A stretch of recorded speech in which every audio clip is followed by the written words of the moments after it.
Boa noite, olá. Isso aqui é mais um Nefroclínicas Convida, um Nefroclínicas Convida especial. Hoje nós temos aqui nada mais, nada menos que o Dr. Marcelo Maza, que é hoje o presidente da Sociedade Brasileira de Nefrologia, mas que antes de ser presidente tem toda uma atuação na nefrologia, tanto do ponto de vista acadêmico quanto mão na massa, né, Maza? Então, antes de mais nada, em nome da Nefroclínicas, muito obrigado por aceitar o convite.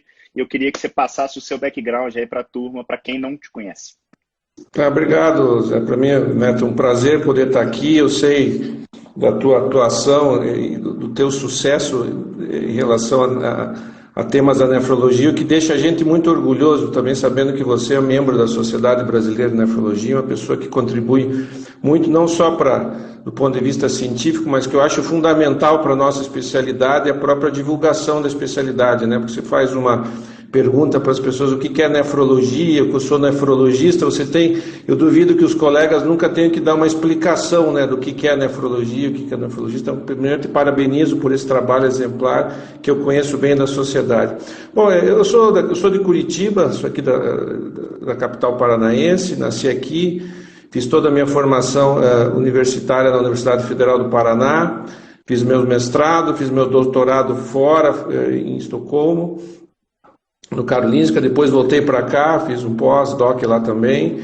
e depois me dediquei aqui à universidade, a carreira na Universidade Federal do Paraná, sempre como médico, né? Eu digo assim, eu sou médico antes de tudo, né? Então eu trabalhei em pronto-socorro, fui chefe de pronto-atendimento lá do HC, de emergência, trabalhei muito tempo em UTI, e depois disso fui trabalhando como nefrologista nas unidades de diálise, e na vida associativa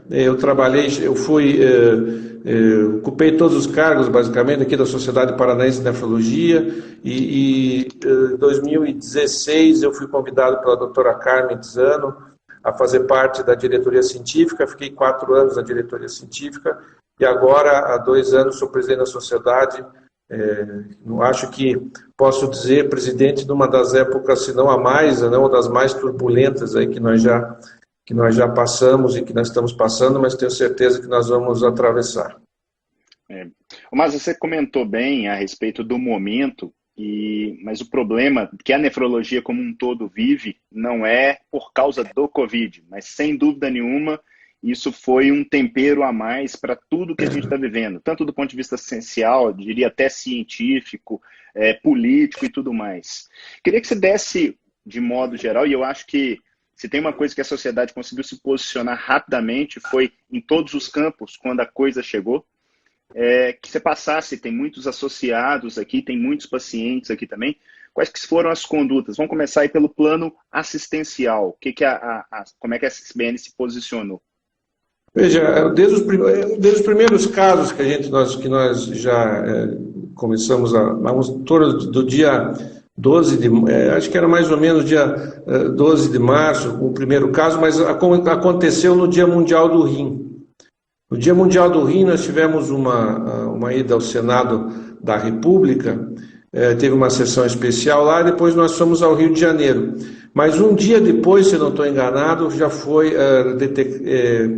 decretado pela OMS a pandemia do coronavírus, né? E um dos primeiros casos, já nessas primeiro aparecimento de casos, nós já imaginávamos, até indo na cidade do Rio de Janeiro, vendo aquela densidade populacional e por todas as dificuldades que já passam a diálise, né? Se nós vamos falar em nefrologia, vamos falar um pouquinho do campo principal muito de atuação, que são as clínicas de diálise, que já vem num regime de subfinanciamento crônico, quer dizer, já nos tempos fora de crise, nós já há algum tempo, já há alguns anos, né, vem batalhando no sentido de reposição de perdas, melhor trabalho em relação ao próprio nefrologista. Nós fizemos um fórum até na cidade de São Paulo tentando discutir isso, mas nós antevíamos ali também que uma crise, ou seja, uma pandemia, ou um aumento do número de casos nas unidades de diálise, e que nós podemos até acontecer nesse momento, seria extremamente prejudicial, né? Se você pensar, quase que uma catástrofe, se você tem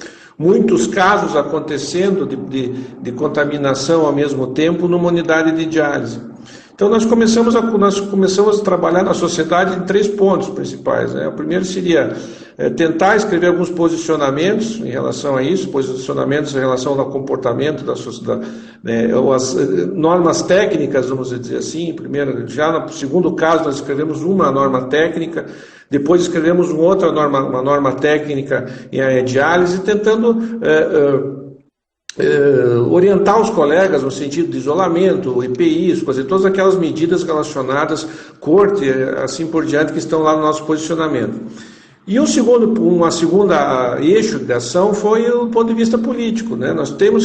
Fomos ao Congresso Nacional, fomos ao Congresso, conversamos com os deputados já no Dia Mundial do Rim da Frente Parlamentar de Saúde, entregamos um documento junto com a BCDT, por quê? Porque as medidas que vão ser necessárias serem realizadas nas unidades de diálise dependem de provisionamento financeiro, né? Recurso, dotação orçamentária. E tudo isso, na verdade, foi entregue, isso está em torno com o ministro. Temos alguma notícia que deve sair alguma coisa em relação a uma portaria específica das clínicas em um ou 2 dias, vamos aguardar, sabe, do Diário Oficial da União, mas trabalhando nesse ponto. E o terceiro ponto, eu diria assim, que seria uma outra linha de ação que nós tomamos, foi junto à imprensa. Quer dizer, nós tínhamos que mostrar que os nossos pacientes, ao contrário de todo aquele confinamento social que orientado para grupos de risco, e os nossos pacientes são pacientes diabéticos, hipertensos, idosos, realmente que não podem ficar em casa, né? Eles necessitam ser transportados às unidades de diálise, fazer procedimento de diálise. A unidade de diálise, elas não, às vezes não obedecem a um determinado confinamento, existe necessidade há uma proximidade entre os pacientes. Então, alertando a imprensa, eu acho que nós tivemos uma boa até repercussão, estamos tendo, mas nós estamos aí em alguns locais, pela territorialidade do Brasil é muito grande. Tem situações de São Paulo, onde você está no centro do furacão, e há regiões no interior que você tem poucos casos em relação a isso, né? Mas a situação é uma situação crítica que nós estamos aí passando junto, quer dizer, estamos no meio, nem no meio, acredito que, né, eu vejo aqui em algumas regiões que nós não estamos nem no fim do começo, eu diria, né? A gente está enfrentando isso, mas muito com a ajuda e resiliência aí de todos os colegas nefrologistas, né? E profissionais que trabalham nas unidades de diálise. Mas uma coisa que aqui nós, desde o início do nascimento da Nefroclínicas, a gente tentou bater muito, foi na individualização do tratamento e de uma priorização, na verdade, de uma valorização maior do tratamento da diálise peritoneal, que, por consequência, acabou sendo uma grande vantagem para esses pacientes, principalmente agora, com a validação, mesmo que provisória, da telemedicina. Só que no Brasil, já há algum tempo, a gente vê, na verdade, números cada vez diminuindo no número de pacientes em diálise peritoneal. Como é que você vê essa situação? Você acha que pode ser um momento propício para tentar melhorar esse lado de tratamento tão efetivo para os pacientes renais crônicos terminais? Eu acho assim, né? Quer dizer, 7% dos municípios do Brasil têm unidades de diálise. Então, se você tem 7% dos municípios de unidade de diálise, você já tem um gargalo em relação a isso. Né? Nós temos que lembrar que hoje em dia, antes de ter essa crise da diálise, antes de haver essa crise, nós já tínhamos uma demanda de vagas e unidades de diálise. Nós fizemos um levantamento pela Sociedade Brasileira ano passado e quase 1.000 pacientes nós temos aguardando vaga nas unidades de hemodiálise. Por quê? Porque é uma superlotação. Você tem hoje, conforme nosso último censo, 140.000 pacientes fazendo hemodiálise e mais de 90, quase 93, 94% fazem hemodiálise. Então, a diálise peritoneal, obviamente, ela tem que ser incrementada, ela tem que aumentar isso, né? Agora, existe aquilo que a gente sempre fala. Primeiro, precisa ter um estudo na diálise peritoneal, você tem que ter um treinamento melhor em relação aos nefrologistas, eu diria assim. Por quê? Porque eu trabalho num serviço onde a diálise peritoneal é bastante... nós temos muitos pacientes, mas porque também foi desenvolvido um serviço de nefrologia intervencionista maior. E com isso os nefrologistas colocam catéter de diálise peritoneal e facilitam se coloca diálise peritoneal. Segundo, se tem um treinamento melhor. Agora, eu acho assim, nós temos que ter cuidado na crise, de você querer na crise começar a aumentar muitos pacientes em diálise peritoneal.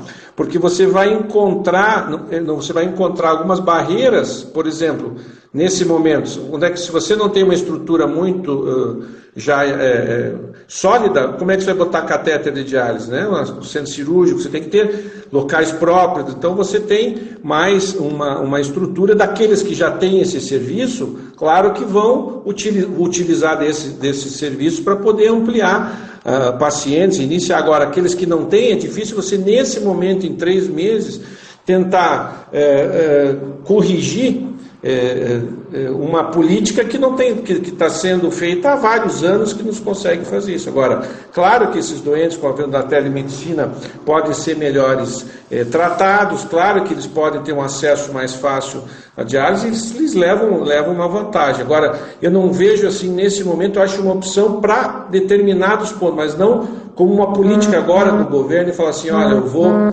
nesse momento, vamos estar... Eu não sei se isso seria a melhor solução. Pode ser que alguns locais sim, mas outros locais não. Concordo com você que no curto prazo definitivamente não é a solução. Talvez seja só aquela porta de entrada que está precisando para ser um assunto ser mais discutido ali dentro, assim como você bem disse, todo o subfinanciamento do setor.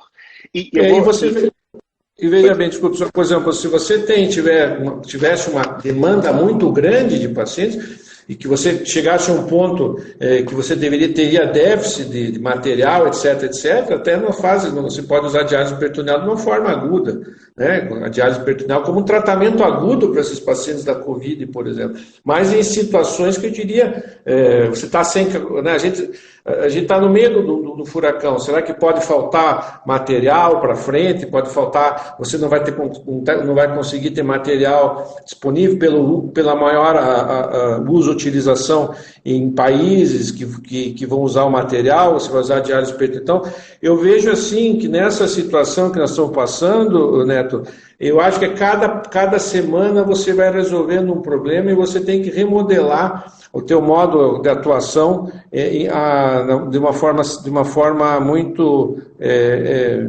rápida e pragmática, eu diria. Você tem que ser o pragmatismo. Eu acho que são duas coisas: pragmatismo e circunstâncias, né?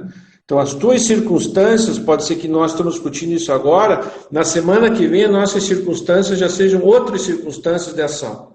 Porque não se pode, tudo, né, pode acontecer. Eu posso ter falta de insumos, eu posso ter uma demanda muito maior. Então, eu acho assim, circunstância e pragmatismo. Acho que é isso que a gente tem que trabalhar. Eu vou aproveitar isso que você falou e te passar uma realidade que eu tenho sentido também de outros colegas, de preço de insumos, alguns insumos que teoricamente não têm absolutamente nada a ver com a pandemia em si, e dá uma impressão de das pessoas estarem aproveitando o momento para isso, e também uma perspectiva de falta de insumo.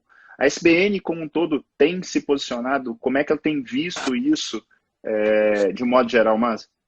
Nós temos trabalhado junto nessa relação de insumos e material temos trabalhado junto com a BCDT, a outra Associação Brasileira de Centros de Diálise e Transplante. Então, ontem mesmo nós terminamos de confeccionar um documento enviado ao próprio Ministério, será enviado ontem ou está sendo enviado hoje ao Ministério da Saúde, alertando essa situação que nós estamos passando para você, né? Uma situação que está sendo crítica para todos é a heparina. A situação de heparina houve um aumento grande em relação à heparina, há um desequilíbrio no mercado, aí nós temos que realmente atuar para saber se isso é um maior desequilíbrio em termos de compras, às vezes você tem situações diferentes, gente fazendo mais estoque, às vezes, porque você vai, numa situação dessa, você vai se prevenir, e você vive num regime capitalista, quer dizer, você tem, muita gente às vezes aproveita de uma situação de crise, isso não é novo, isso diz que o mundo é mundo, que você se reestrutura, você vê preço, são todas essas situações que a gente também não pode ser leviano de acusar, mas que você também é uma constatação. E você quem tem que fazer esse tipo de regulação É o governo federal, quer dizer, lá a heparina, por exemplo, a heparina, estou citando aqui heparina, mas capilares, são indicações essenciais. Você não faz diálise sem heparina. Então você precisa ter heparina para fazer diálise. Então nós temos que ter heparina e vamos alertar o governo em relação a esse controle de insumos, capilares, linhas, tudo isso. Nós não vamos saber como é que, para pacientes agudos, lembra que a heparina, a Covid hoje faz também um quadro com essa tempestade inflamatória, tem pacientes que têm mais fenômenos trombóticos, tem mais pacientes também dialisando em agudo em UTI, então você vai ter um consumo maior. Então cabe, na verdade, essa regulação, né, das autoridades, a nossa parte é de alertar, né, de estar junto, e nós temos feito isso diuturnamente, nós temos feito em relação à sociedade, feito essas manifestações junto ao Ministério e alertando isso sempre, mas eu aproveito aqui, quem tem essas demandas e tem essa situação, tem que, às vezes, dentro do seu estado, do seu município, alertar também que não está tendo consumo. Quanto mais os colegas alertarem no sentido de está faltando isso, está faltando aquilo, mais subsídio nos dá também para poder reivindicar isso junto às autoridades competentes. Mas você comentou no início da live e eu sei disso, do seu apelo assistencial. Você não é simplesmente um burocrata, você está numa posição de comando hoje, mas você é aquele cara que está ali do lado do leito, entende muito, inclusive eu te vi falando a respeito de individualidade, que é uma coisa que nós da Nefroclínica valorizamos muito, com relação a KTV, de que dose de diálise vai muito além de um número mágico chamado KTV. Por que eu estou querendo te chamar a atenção para isso? A gente tem escutado que, em função da pandemia, pode ser necessário algum tipo de ajuste. E algumas pessoas, inclusive, já sugeriram, reduz o tempo que você reduz a exposição. Teoricamente, os pacientes vão estar menos sujeitos a se contaminarem, são pacientes de alto risco. Como é que você, Marcelo Mazza, médico, vê essa situação? Olha, eu vejo assim, eu trabalhei em unidades assim de hemodiálise por mais, todo dia, eu diria assim, por 20 anos. Então, eu acho que nem todo, quando a gente fala um chavão, né, chavão, por ser chavão, não deixa de ser verdade, né, mas eu acho que assim, todo paciente realmente é diferente. Se você tem pacientes que ficam um dia sem diálise, são pacientes às vezes, que podem ter uma complicação maior. Então, eu penso assim, os estudos estudos chineses que mostraram complicações de unidades de hemodiálise, aconteceram algumas mortes nessas unidades por hipercalemia, por hipervolemia, assim por diante. Agora, o que eu vejo assim, eu não mexeria em tempo de diálise. Uma das coisas que você deve levar em consideração é o seguinte, quem trabalha em unidade, se você mexe com o tempo na diálise, você também tem que mexer com o transporte na diálise. Porque também, onde eu trabalhava, muitas dos pacientes vinham de ambulância. Então, quando eles vêm de ambulância, tem o horário certo da ambulância. E eles ficavam, às vezes, os pacientes ficavam nas salas de espera aguardando chegar a ambulância. Então, se você reduz o tempo de diálise, você também tem que ter certeza absoluta se o paciente tem o transporte adequado para chegar, senão ele fica se expondo, às vezes, ali dentro da unidade de diálise, de uma forma desnecessária.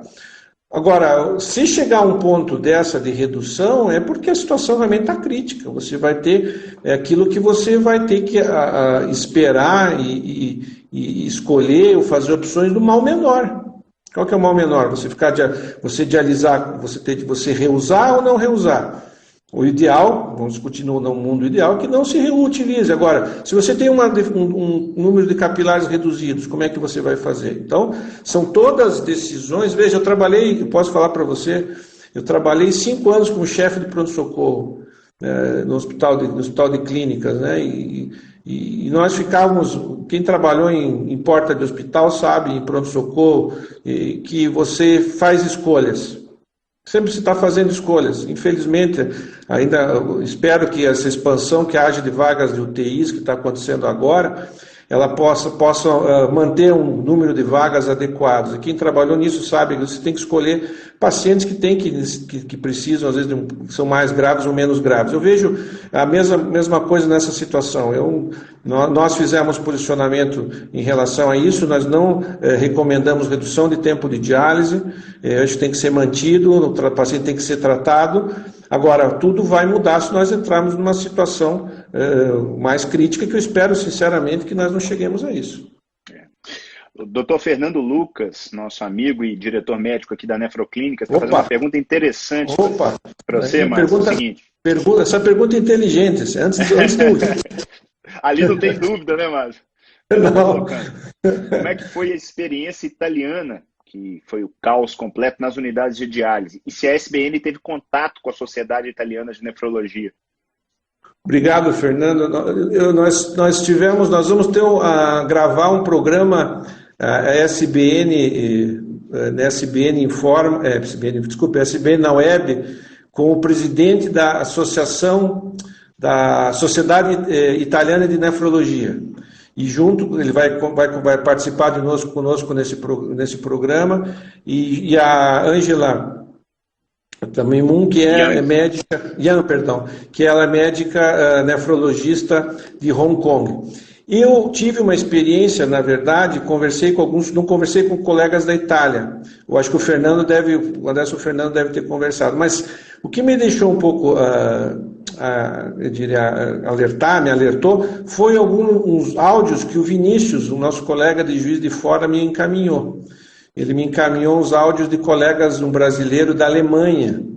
E a situação era uma situação, né, na Alemanha era uma situação muito difícil que os colegas estavam passando. A experiência italiana também é uma experiência que eu vejo, apesar de você ter números ali que foram mostrados até relativamente bons, mas se você tem uma demanda maior, não tem jeito de você ter bons resultados, principalmente pela população de diálise, que é uma população mais idosa, na verdade, né? Então, Fernando, vou fazer essa tua pergunta para os nossos colegas, para o presidente da Sociedade Italiana de Nefrologia, e já faço um convite aos colegas aqui, que nós vamos deixar esse programa dia 20 já disponível. Eu acho que vai ser muitas informações muito relevantes que eu penso que o colega vai trazer dessa experiência de quem estava realmente no centro aí do furacão. Diria que imperdível. Pode ser a nossa situação. Diria que imperdível esse programa. Imperdível, vai ser aberto, nós vamos aberto. Eu faço aqui uma chamada, quem quiser mandar suas perguntas, já mandem para secretaria@sbn.org.br, daquilo que eu vou moderar junto com o Carolino e o Moura Neto, e nós podemos peço aos colegas que querem saber essas dúvidas, essa do Fernando eu já vou passar para ele nos responder, que eu acho que vai ser ali, deve ter sido o centro de aprendizado. Eu acho que você, nessa situação, né, tem que ter muito sangue frio, tem que ser muito pragmático nas coisas que você vai fazer. Eu acho que você tem que ter rapidez de decisões, você tem que ter uma equipe que seja muito motivada, e você precisa de coragem, né? Eu acho que esse que é o termo que você vai ter que ter no enfrentamento disso aí, né? Ô, Márcio, nesse momento de, entre aspas, guerra, eu tenho visto, você sabe que eu sou um cara que gosta muito de ciência, eu tenho visto de uma certa maneira a ciência em alguns momentos ser jogada no lixo, em função de medo, em função de pânico, uma panaceia de potenciais drogas aí de A a Z fazendo milagres, e eu falo que é muito difícil você ver uma nova droga, ainda mais numa velocidade tão rápida, fazendo uma coisa milagrosa, vamos dizer assim. Mas eu sei que você tem uma experiência grande com um tratamento, não vou nem falar de uma droga, mas de um tratamento que foi milagroso, que é o tratamento da hepatite C dentro da diálise. Conta pra gente um pouquinho da sua experiência com relação a isso e como é que você enxerga isso, que na minha época de residente eu tinha ali 1/3 da diálise de pacientes com hepatite C e agora isso virou uma exceção. Olha, eu acho assim, Neto, a hepatite C, para mim, eu faço um paralelo junto ao tratamento da hepatite C, eu vejo ele com um impacto tão relevante como a eritropoetina, sabe? Que eu trabalhei em unidade de diálise, colegas devem estar acompanhando aí, eu acho que devem estar trabalhando também, que você fazia uma lista no começo do mês que você ia escolher aqueles pacientes que iam transfundir, né? E depois você, além de você, muitas vezes a transfusão era um meio, às vezes, de transmissão de hepatite C na população, né? Você tinha ELISA de segunda geração, e hoje você tratando a hepatite C, quer dizer, que você levando a cura, e há um projeto do governo, antes de tudo isso acontecer, nós fomos convidados pelo Ministério da Saúde para... Nós estamos, na verdade, escrevendo esse projeto, junto com a Sociedade Brasileira de Hepatologia, da microeliminação do vírus C nas unidades de diálise. E o governo, na verdade, federal, bancou esse tratamento, né? O governo bancou. Tratou, vai, o tratamento está disponível, estava sendo desenhado e está sendo, não sei como é que está aí em BH, mas você identifica os pacientes e leva para o tratamento. O objetivo da sociedade era que nós pudéssemos fazer um censo de oportunidade para você, porque esse é o tratamento, né? A gente sempre fala uma forma crítica ao governo, mas isso é um projeto que eu acho fantástico. Você ter um projeto, você erradicar uma doença do país, e nós, como sociedades, queríamos que isso pudesse ser documentado de alguma forma, documentado no sentido de mostrar ao país como conseguiu erradicar a hepatite C dentro das suas unidades de diálise. Então esse é um projeto que nós estamos caminhando junto com a Sociedade Brasileira de Hepatologia. Tem alguns pacientes, poucos deles na verdade, mas que estão sendo tratados, e os resultados são resultados simples, são resultados maravilhosos. E o que eu acho assim, na unidade de diálise, é que o nefrologista, nós somos acostumados a lidar com pacientes graves, né? Nós somos clínicos por excelência. Então, esses doentes podem ser muito bem acompanhados, em torno aí de 8 semanas, que você possa fazer o tratamento, tratá-los nas unidades de diálise, acompanhar os tratamentos. Lógico, aquele grupo de pacientes que já tem um APRE maior, que já são cirróticos, já numa fase mais avançada, ou tem hepatopatia mais grave, você vai tratar junto com o hepatologista, mas a maioria deles, eles podem ser tratados, e isso vai ter um impacto em relação a transplante, a evolução. Eu acho que isso tem eu diria assim, seria um grande avanço. Acho que a Covid cobriu tudo isso, mas eu tenho certeza que depois, passado esse furacão, nós retomemos isso. E eu acho que de identificar, eu acho que os pacientes, não sei se vocês têm pacientes na clínica, mas acredito que uma boa maioria tem, de encaminhar e realmente ter um tratamento adequado em relação a isso, né? Não, a experiência realmente é muito impactante. Eu falo que a coisa, quando funciona, normalmente ela não dá dúvida, né? Normalmente Sim. Você tem um resultado muito óbvio. Eu vou aproveitar a pergunta aqui da Kênia Missuti. Ela está perguntando aqui: diante dessa situação, é recomendável ainda a lavagem das linhas e capilar? É seguro para o paciente? Qual que é a sua opinião, Maza? E qual que é a posição da sociedade? Desculpe, pode repetir a pergunta? Lavar o capilar? A Kênia está perguntando se diante dessa situação, eu acredito que é a situação da Covid, recomendável manter a lavagem de capilares e linhas, e se isso é seguro para o paciente? Veja, a grande que eu vejo do reuso, na verdade, e nossa recomendação foi de não utilizar os capilares, de ter uso único, é muito da contaminação do funcionário. Eu acho. Você tem, às vezes, da passagem do capilar, e aquele manuseio daquele material, pode ser um manuseio, pode ser mais ou menos em relação ao risco de você de ter um quadro de contaminação. Então, nós não recomendamos. Agora, é mesmo o comentário que eu fiz desde o começo, quer dizer, a circunstância, né, e as circunstâncias vão definir esse tipo de atuação. Se você começa a trabalhar numa situação que você tem uma utilização muito grande de capilares, não me parece que isso está acontecendo agora, mas que possa vir a acontecer. Por isso que a vigilância nisso é fundamental. E você vai prever que vai faltar material, nós vamos ter que rever isso, né, de uma maneira maior, de dar uma segurança maior, e para poder reutilizar, para fazer fazer a reutilização. Acho que nós temos que dividir aquilo. O ótimo também pode ser inimigo do bom. Nós temos que, nesse momento, nós não recomendamos, nós sugerimos o uso único, mas são situações que devem ser acompanhadas, e porque antes você reusar e poder fazer o procedimento do que você não ter material disponível. Mas estou vendo aqui o Augusto. O Augusto é um nefrologista brilhante aqui de Minas, cara que a gente conhece, é um amigo próximo, está perguntando assim, se você conhece alguma experiência conhecido no fato de diálise peritoneal em terapia intensiva para Covid-19? Olha, a pessoa que nós lançamos agora um posicionamento de insuficiência renal aguda, de injúria renal aguda aí, coordenada pelo Dr. Suassuna. A pessoa que tem mais experiência nisso é a Daniela Ponce. Ela participou até, foi consultada pelo Suassuna nesse posicionamento.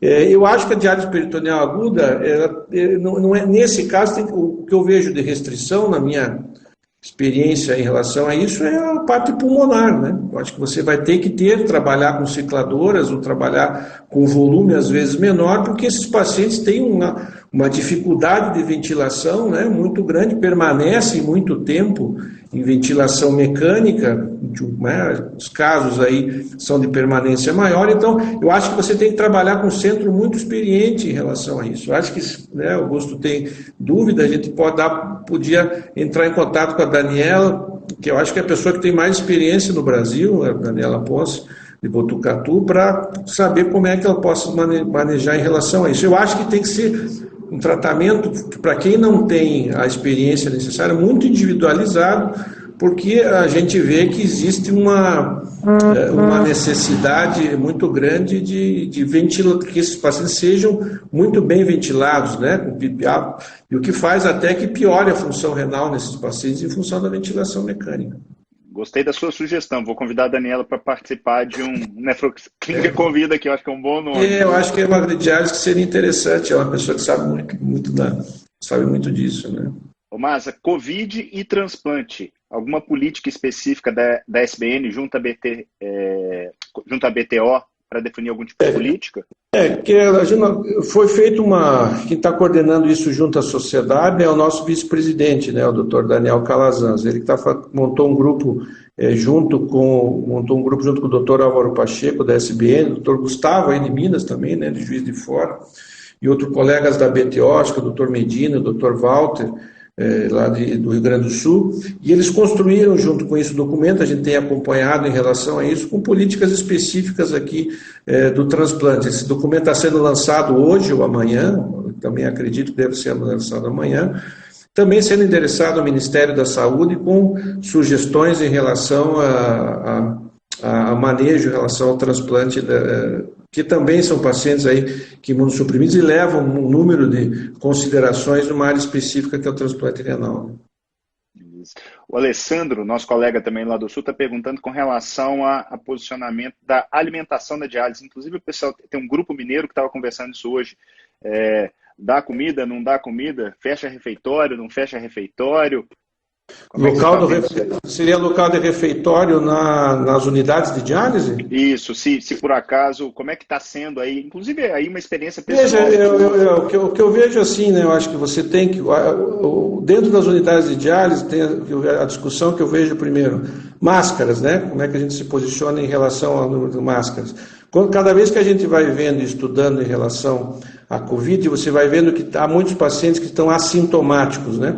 E os testes da Covid são testes ainda muito deficientes em relação, por exemplo, ao tempo do tratamento, ao tempo do diagnóstico, o tempo que você faz, o tempo de coleta, né? Coletas fazendo a repetição de coletas com 2 PCRs, e os testes sorológicos realmente são ainda com valores preditivos negativos muito altos, né? Então, são dificuldade diagnóstica. Então, você tem um grupo que possa estar relacionado, tem um grupo que tem, dentro das unidades, pacientes não diagnosticados. Então, a nossa tendência, realmente, é que esses pacientes utilizassem máscaras, junto com todos os profissionais dentro das unidades de diálise. Acho que seria o mais, independente da presença, eu vejo, de sintomas respiratórios. Principalmente por causa do distanciamento que existe entre os pacientes. Eu acho que você deve, é uma opinião minha, pessoal, evitar o máximo de aglomeração dentro da sala de diálise. Então, vai depender do teu refeitório, se consegue que seja individual, consegue que mantenha um distanciamento entre a refeição, ou fica todo mundo comendo junto ao redor de uma mesa, você podendo expor o vírus. Lembra que isso não é só contaminação por gotículas, mas é por contato. Então, eu acho eu penso assim, unidade de diálise nessa situação, o doente chega, é feito um inquérito em relação a ele com perguntas específicas à sintomatologia, febre, etc. Se for necessário, Você já coloca uma máscara, ele dialisa, sai da diálise imediatamente, sempre lava as mãos, sai da diálise, lava, quer dizer, todo o procedimento de higiene em relação a isso, e vai para o seu transporte e vai embora. Né? A alimentação durante a diálise é sempre uma coisa complicada, eu acho que eu sempre tenho uma péssima experiência em relação a isso, o paciente se surge, faz hipotensão, acho que não seria uma melhor política. Estou com você, já vi paciente quase morrer por causa de comida no meio da diálise. Eu acho terrível, acho isso daí, é muito complicado, né? Mas eu sou um eterno otimista e eu acho que no meio desse olho do furacão às vezes dá uma sensação de angústia, de medo, de que isso não vai acabar nunca. Mas uma das coisas que eu vejo como muito positivo é, principalmente nós médicos, valorizarmos coisas básicas, do tipo lavar as mãos. Você acha que esse legado pode ficar e pode ser interessante da gente acreditar mais em EPI e tudo mais? Eu acho que aqui é um pouco do Pasteur, né? Eu acho que a gente vai quando ele falava que tinha que lavar as mãos nos partos, né? Onde isso foi começado a mostrar em relação à transmissão da infecção. Acho que o desafio era, na minha época, eram as comissões de controle de infecção hospitalar, convencer as pessoas a lavarem as mãos, né? Os cirurgiões, como é que se lavava, assim por diante.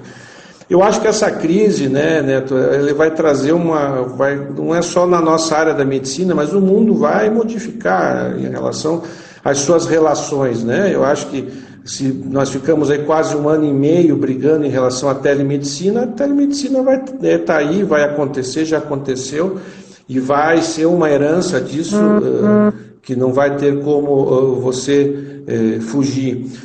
Eu acho que a higiene vai ter que ser uma tônica, mas o que eu acho fundamental, eu acho que dentro da crise, que aparecem as oportunidades, das crises as soluções, é que o Sistema Único de Saúde tem que ser revisitado de alguma forma. Ou seja, se dessa vez nós não, depois de tudo que está sendo passado, quer dizer, tudo que nós estamos passando, nós não revisamos, nós não tivemos como prioridade termos hospitais, termos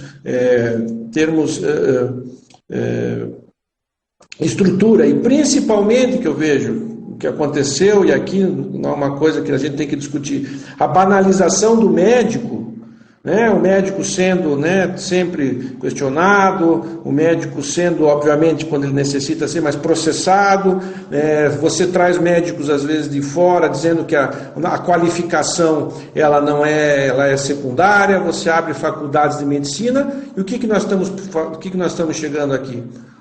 Nós estamos chegando à conclusão que o médico tem a sua relevância fundamental no papel da sociedade. E esse resgate do médico, que eu vejo que é fundamental, que nós temos que aproveitar, a nosso papel, a nossa relevância na sociedade. Eu vejo o nefrologista, vejo a nefrologia, qual é o impacto que o nefrologista tem numa crise como essa? Qual é a importância do nefrologista, desde o atendimento dos pacientes em diálise? E eu, como nefrologista, vim de um plantão onde eu estava fazendo uma parte de clínica, porque colegas estavam infectados. Qual dentro das nossas especialidades, com respeito a todas as outras, consegue atuar dentro da clínica médica com uma facilidade? Diria com menos dificuldade? São os nefrologistas. Né, que podem atuar nessas enfermarias, que podem atuar nos ambulatórios, podem atuar auxiliando nas UTIs. Então, eu acho que pode ser uma oportunidade, eu vejo assim, além de todas as partes sociais, mas falando da medicina, que o médico realmente retome o seu lugar de importância fundamental na sociedade. Por quê? Porque agora todo mundo quer médico bom. Verdade. Fernando costuma falar que a nefrologia é a filha ditosa da clínica médica. E é a pura verdade. Estou vendo aqui um nefrologista que trabalha conosco na Nefroclínica, Luiz Gustavo, que também atua como clínico. Ele está perguntando a respeito de Congresso Brasileiro. Acontece alguma coisa de virtual? Como é que está? Essa é outra pergunta que a nossa intenção, estou falando agora, nesse momento, nós não vamos modificar a data do Congresso. Depois pode gravar, que depois fica que nem o Fernando Henrique. Como é que é? Esqueça o que eu... que eu esqueça que eu escrevia, que eu esqueça que eu falei. Mas nossa intenção é de não modificar a data. certo? Não modificar a data, porque realmente esperamos que saiamos dessa crise, que saímos da crise mais cedo. Então, agora, nós vamos ter uma certeza absoluta disso ali no comecinho de maio, acredito, né? Mas não acredito no maio. Nós temos já o Conselho de Convenção, nós temos o Congresso, nós tínhamos confirmado 14 convidados internacionais. Nós já temos confirmado o primeiro curso do EDTA, que vai ser feito aqui no Brasil, de Epidemiologia Clínica. Nós temos o lançamento dos livros, e um que eu acho fundamental, um livro de distúrbio eletrolítico do Departamento de Fisiologia Renal, que eu acho que vai ser um marco para nós em relação a isso. Nós estamos com uma deficiência nessa área, que é uma área que o nefrologista também deve voltar a retomar a nossa base, que é a base do distúrbio hidroeletrolítico. Nós estávamos com todo o congresso, o programa científico está basicamente pronto, nós temos o congresso de enfermagem junto, então o nosso objetivo é realmente não mudar.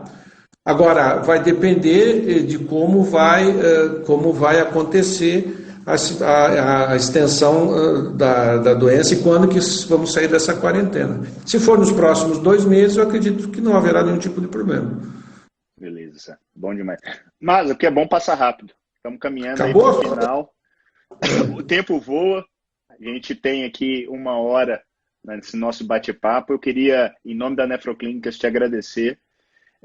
Te agradecer pela disponibilidade, e não só por ter participado conosco aqui desse programa, mas pelo seu trabalho junto à Sociedade Brasileira de Nefro. Felizmente, eu tenho o prazer de poder acompanhar um pouco mais de perto isso que você tem feito lá. E não só em meu nome, mas em nome da Nefrologia Mineira, eu te dou aí meu muito obrigado. E queria te deixar aí alguns minutinhos para você deixar a sua mensagem para toda essa galera aí que está nos acompanhando. Olha, ser presidente da sociedade não é uma fácil, né? Mas eu tenho algumas facilidades, né? Uma facilidade que eu tenho além de todos os membros da diretoria, contar aí com o Daniel como na vice-presidência da sociedade. Tenho o prazer de ter esses quase 6 anos, vou terminar minha gestão agora no final do ano, tive o prazer de conhecer um pouco do Brasil, participar de todos os congressos, e eu acho que eu vejo assim, a nossa formação profissional de nefrologista, apesar de todas as dificuldades, nós somos extremamente competentes no que fazemos, trabalhamos com menos, na verdade, não devemos nada em relação à nefrologia internacional. A nossa especialidade passa realmente por períodos de transformação, agora nós temos que escolher, né, entre a sombra da decadência ou a luta da renovação, que não é fácil, né? Então nós temos que batalhar. Então eu faço uma convocação sempre aos jovens, né, nefrologistas aí que estão nos assistindo, que entrem na sociedade. A sociedade, eu acho que é o único local que a gente consegue fazer e mobilizar interesses comuns, e sempre tendo interesse associativo. Nós aqui na sociedade podemos errar, e erramos, sem dúvida nenhuma. Mas o nosso interesse, isso falo com a maior tranquilidade, sem problema nenhum, nosso interesse aqui é da Sociedade Brasileira de Nefrologia. E interesse é aquilo que interessa a maior parte dos nefrologistas brasileiros. Digo isso sem nenhum tipo e falo isso de toda a nossa diretoria, que é empenhada em fazer aquilo que nós achamos que é melhor. Erramos, temos as nossas limitações, mas nos dedicamos aí a essa tarefa que não é fácil. Deixo um abraço a todos. E eu acho que nós vamos passar por isso daí com muita resiliência, com muita perseverança, com muita inteligência e com a coragem que acho necessária para enfrentar momentos difíceis como esse. Eu agradeço, Neto, e um abraço a todos vocês aí. Show de bola. Espero que você tenha gostado aí da sua eu gostei da live. Me desculpe, peço perdão, mas realmente fiquei me batendo aqui. Depois eu estou já no grupo de risco da Covid, então eu não consigo entrar aqui rapidamente aqui, mas no fim acho que deu certo. Não, foi muito bom. Mais um Nefroclínicas Convida sensacional. Isso aqui, Márcia, fica 24 horas no Instagram, que a gente leva para o canal do YouTube, do YouTube da Nefroclínicas. Vamos deixar à disposição, ver como é que nós podemos fazer para deixar no nosso site aí da SBN. Show de bola. Masa, Tá bom? obrigado. Fica com Obrigado. Deus. Até a próxima. Tamo juntos aí. Valeu, gente. Grande Abraço. abraço para vocês. Valeu. Tchau, Tchau, tchau. tchau.